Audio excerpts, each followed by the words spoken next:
Hello friends, once again welcome back to my channel. आज हम एक बहुत ही खूबसूरत प्लांट एलोवेरा के बारे में डिस्कस करेंगे।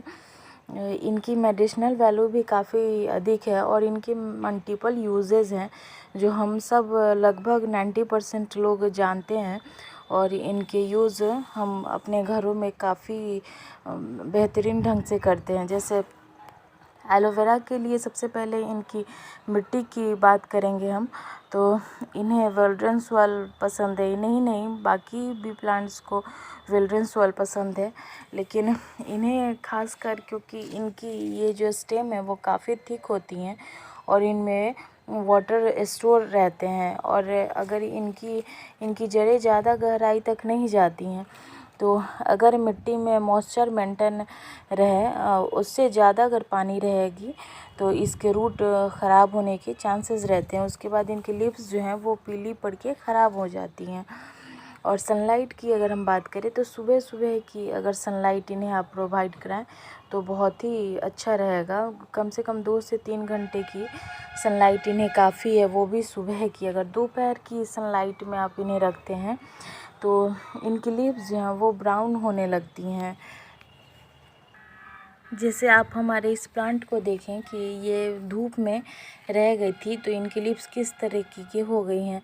अब इन्हें हमने इसे छाया प्रोवाइड कराया है तो आप देखेंगे कि 5 से 7 दिन के अंदर में इनकी लीव्स फिर से ग्रीन हो जाएंगी। तो अगर और इनका जो स्टेम है ये भी बहुत ही थिन हो गए हैं और इसमें कुछ भी नहीं है, जैसे जेल वगैरह इसमें स्टोर रहते हैं वो भी इनमें नहीं नज़र आ रही हैं। तो इन्हें छाया में अगर आप रखते हैं तो इनकी स्टेम मोटी होती हैं और इनमें जेल बनने लगते हैं ज़्यादा।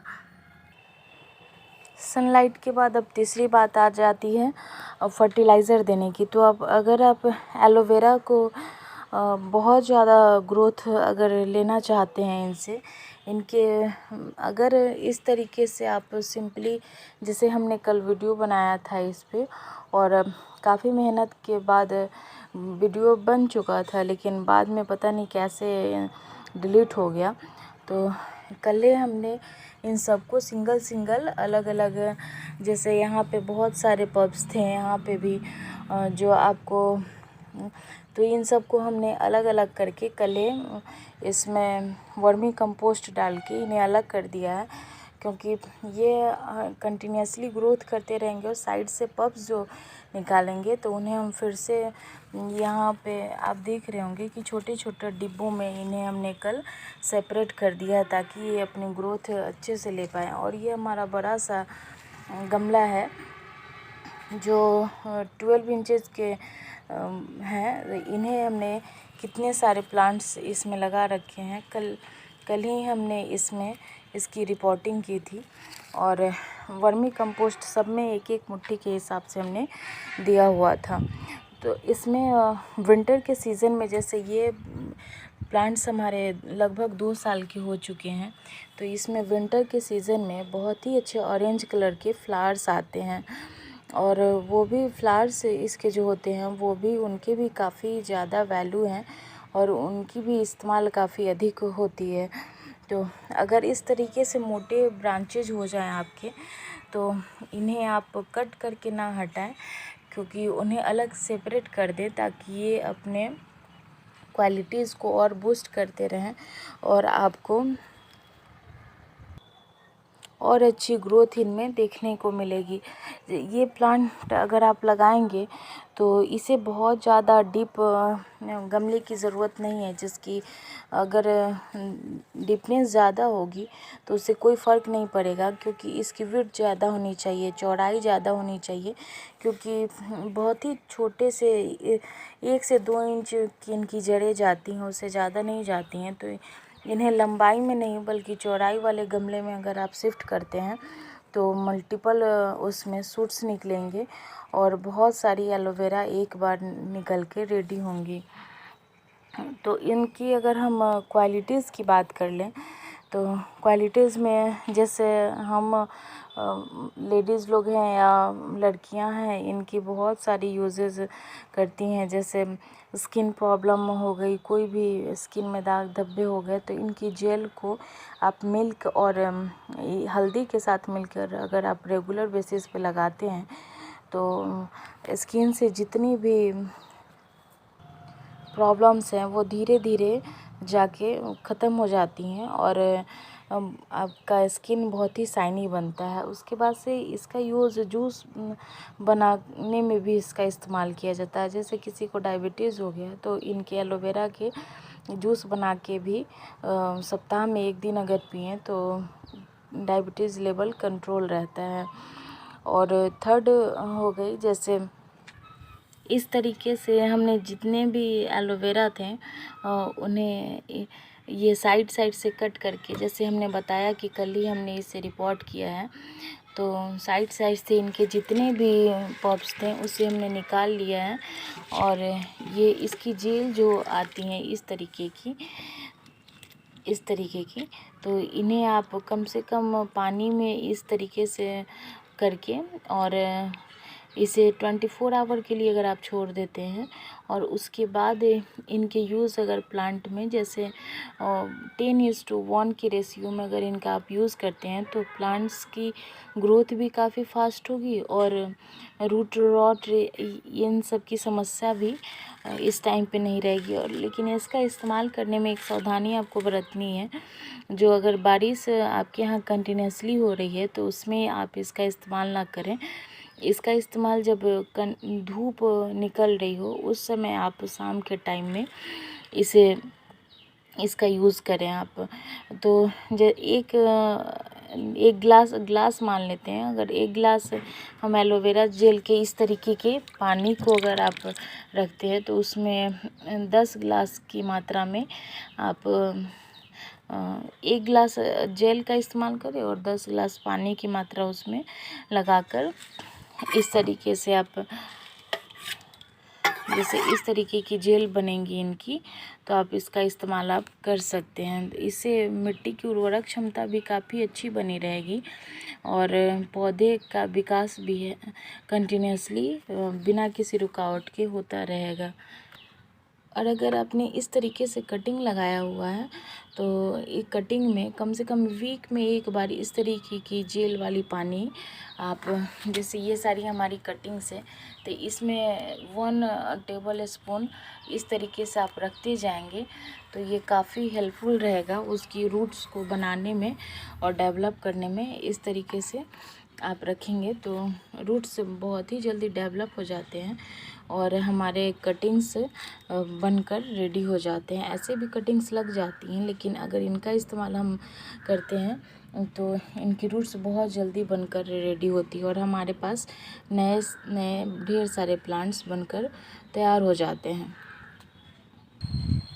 अगर हम इनमें वाटरिंग की अगर बात करें तो वीक में एक बार इन्हें आप वाटरिंग करेंगे, वो भी डीप लेवल पे, क्योंकि हमेशा इसमें अगर आप पानी डालेंगे तो इसमें रूट रॉट की समस्या काफ़ी बढ़ जाएगी। और वाटरिंग करने से पहले सबसे पहले आपको ध्यान रखना है कि इसकी मिट्टी हल्की होनी चाहिए। ये देखिए कितनी सॉफ्ट मिट्टी है और इसमें मॉइस्चर मेंटेन है, ये बिल्कुल ड्राई भी नहीं है। अगर ड्राई मिट्टी होंगी तो इसके ऊपर की जो ये इस तरीके के टिप हैं वो ऐसे अब विजिबल हैं, इस तरीके के टिप ब्राउन होने लगेंगे और धीरे धीरे ये सारे ब्राउन हो जाएंगे और इनकी जो स्टेम है वो थिन हो जाएगी और फिर प्लांट किसी काम का नहीं रहेगा। जैसे इस तो वाटरिंग करने से पहले सबसे पहले हमें इन्हें गुड़ाई करनी है अच्छे तरीके से। अगर छोटे गमले हैं तो आप स्पून की हेल्प से या किसी भी सीज़र की हेल्प से इनकी गुड़ाई कर दें और अगर बड़े गमले हैं तो आप खुरपी की मदद से इनमें अच्छे से गुड़ाई करके और इसमें वाटरिंग आप कर सकते हैं। और वाटर जब भी इन्हें आप प्रोवाइड कराएं तो शाम के टाइम में कराएं, क्योंकि इस टाइम पे आप देख रहे हैं कि कितनी धूप निकली हुई है और सुबह के टाइम पे अगर हम वाटर देते हैं तो कम से कम 5 से 6 बजे के बीच में हमें दे देनी चाहिए। अगर दोपहर में 9 बजे के बाद अगर हम देते हैं तो इसकी मिट्टी जो है वो गर्म हो जाती है, और पानी डालने के साथ ही मिट्टी का गर्म होना और पानी दोनों मिला के पौधे को डाई होने तक पहुंचा सकता है। तो आप इसमें जब भी वाटरिंग करें तो कोशिश करें शाम के टाइम में करें, और नहीं तो अगर सुबह में आपके पास वक्त है तो 5 से 6 बजे के बीच में आप इन्हें, जब तक धूप निकलेगी तब तक इनकी पानी जो है वो सूख जाएंगी, पौधे एब्जॉर्ब कर लेंगे और पौधे को भी कोई नुकसान नहीं होगा। तो अगर आप इस तरीके से बहुत सारे आप एलोवेरास को लगाना चाहते हैं तो इन सारी टिप्स को आप फॉलो करिए। और इस प्लांट को एक तरीके से ये लकी प्लांट की श्रेणी में भी आता है, और यूजेस तो आपको हमने बताए ही हैं। और एक और बात की,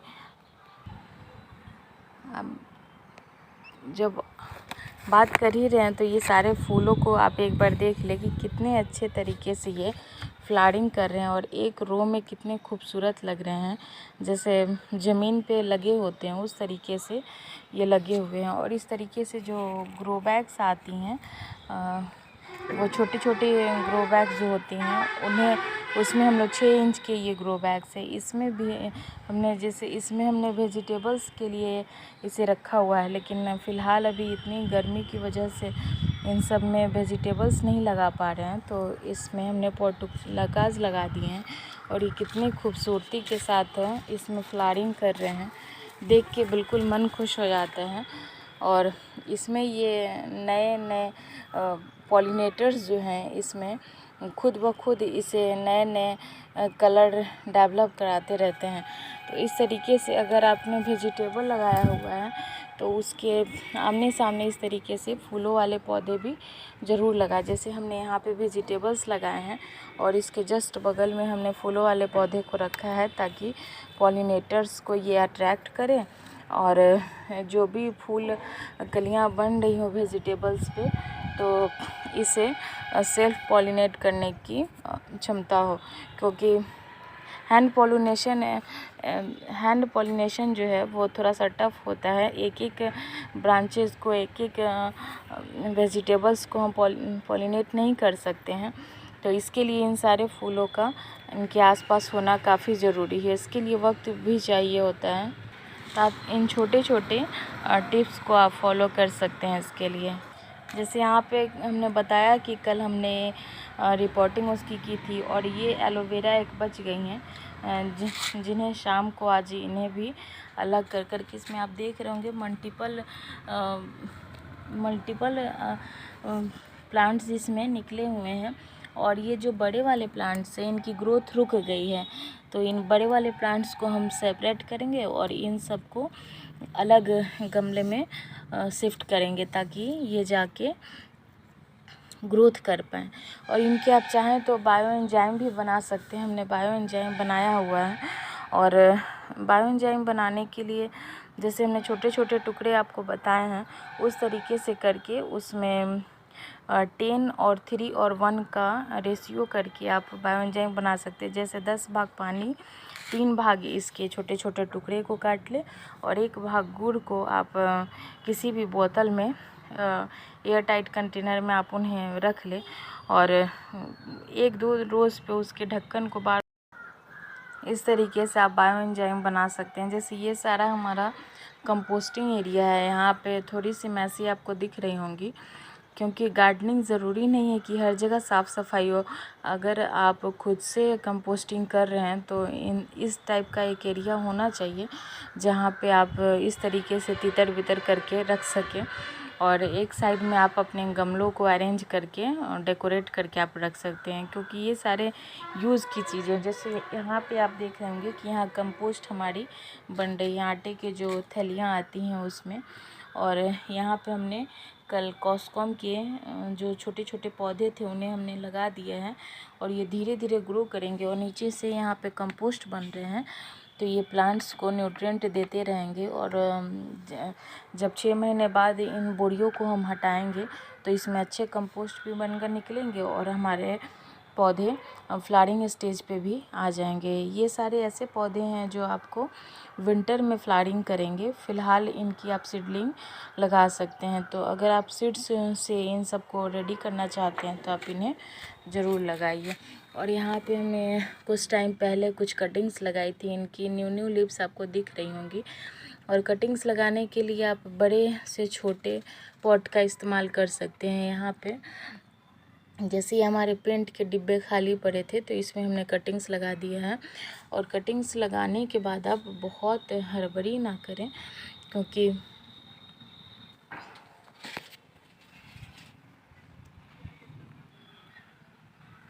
क्योंकि अगर जल्दी में हम जब भी आप कटिंग्स लगाते हैं तो उन्हें 2 महीने का वक्त दें ताकि वो अपने आप को स्टेबल कर पाएँ। उसके बाद अगर आप जुलाई मंथ में कटिंग्स लगा रहे हैं तो उसकी रिपोर्टिंग आप कोशिश करिए कि विंटर सीज़न में करें ताकि वो अपने आप को अच्छे तरीके से स्टेबल कर पाएँ। तब जाके अगर आप रिपोर्टिंग की क्रिया करते हैं तो पौधे शौक में नहीं जाते हैं और अच्छे से आपके पास एक नए प्लांट्स बनकर रेडी हो जाते हैं। और यहाँ पे आप देखेंगे कि कितने अच्छे अलमंडा के फ्लावर्स आ रहे हैं।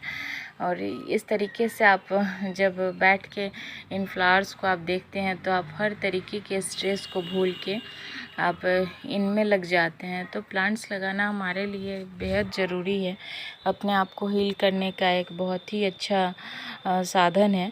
और उसके बाद से अपने आप को आप बिजी भी रख सकते हैं, क्योंकि इधर उधर की चीज़ों से, बेकार की चीज़ों से उलझने का कोई मतलब नहीं है। इससे अच्छा है कि अपने आप को आप इंगेज करके रखें, क्योंकि खाली दिमाग शैतान का होता है। आप लोगों ने तो बहुत पहले ये सुना होगा। तो अपने आप को अगर आप व्यस्त रखेंगे तो आपका मन इधर उधर कहीं पे भी नहीं जाएगा और आप अपने आप को एक अच्छी हेल्दी लाइफ दे सकेंगे। तो गार्डनिंग भी हमारे लिए ज़रूरी है। बातों बातों में हमने ये भी आपको बताया। और चलिए, यहाँ पे जैसे कुछ वेजिटेबल्स हमारे लग रहे हैं और इन्हें देखने में इतना अच्छा लग रहा है, तोड़ने का भी मन नहीं हो रहा। तो अगर आप इस तरीके से वेजिटेबल्स लगाना चाहते हैं तो इनसे 18 इंच के बड़े ग्रो बैग का इस्तेमाल करिए ताकि कंटिन्यूसली आपको सब्जियां मिलती रहें। यहाँ पे भी नए नए फूल भी बन रहे हैं और साथ में वेजिटेबल्स भी लग रहे हैं। तो इस तरीके से आप चाहें तो अपने गार्डन में भी आप लगा सकते, फूलों वाले पौधे, फलों वाले और वेजिटेबल्स के प्लांट। ये तीनों अगर साथ में लगे रहते हैं तो काफ़ी अच्छा रहता है। और 18 इंच के ग्रो बैग का हमने इस्तेमाल किया हुआ है। और यहाँ पे देख रहे होंगे कि हमने जेड प्लांट की ढेर सारी कटिंग लगाई थी, फिर भी ये सारी कटिंग्स बच गई हैं। तो इन्हें आराम से हम इसको नीचे ले जाएंगे और छाँव में बैठ के इन्हें 1-2 घंटे तो लग ही जाएंगे इनकी कटिंग्स लगाने में।